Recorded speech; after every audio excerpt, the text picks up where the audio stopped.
what, let's slow it down. We're kind of at a slow peak. And it's true. By 1819, we had a huge decline in the merchant trading. So basically, they were just like, well, we'll keep it unfinished. We'll figure out as we get more funds, we'll add to it. It wasn't finished till about 1850. And very ironically, it's finished right around the time the Scarlet Letter gets republished.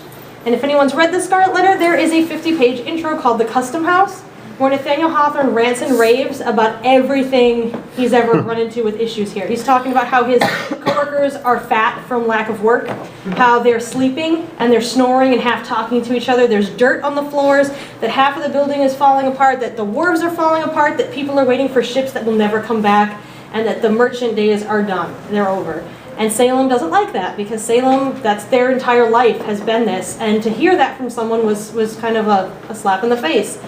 And they basically run him out of town.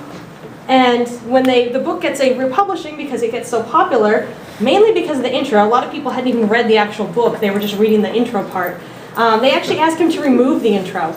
And he writes a letter back, and it's in some of the copies of the book where he literally politely says, you know, I reread it, and I don't find anything wrong with it. I find that what I said was completely accurate, and if people take it offensively, that's their own problem. He's like, you think I would have burned down the custom house that I upset people so harshly? So it's sort of like, kind of like, I'm keeping it. And that's really what made it famous. And I think right around then is when they decide we have to finish this, because Nathaniel Hawthorne has just spouted about how it's unfinished and it's falling apart, and so they finish it.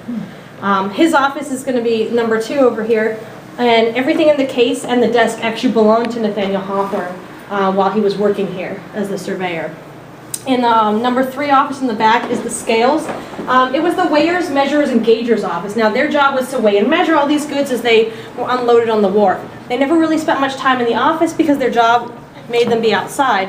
And they also got paid by how much work they did, so how many boxes and barrels and bags they would have weighed. There was a good amount of time that they were making more money than their salaried bosses across the hall, who were, getting a yearly salary. They're doing so much work, they're getting more money.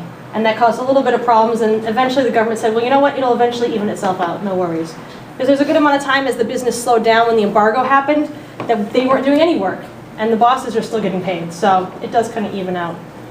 You have the big collector's office here, also the naval officer's office. So this office is kind of a mishmash of furniture. There's stuff in here from the late 1800s as right up until 1937. So there's a lot of stuff that's just left over. You guys can peek around the offices. There's some great documents on the table that talk about the manifest, that have some of the crew lists, the people who are working here, and what the tariffs were like. So I'll let you guys sort of wander through the offices. And when you guys want to, you can also go upstairs and see the original eagle. It's in one of the rooms up there.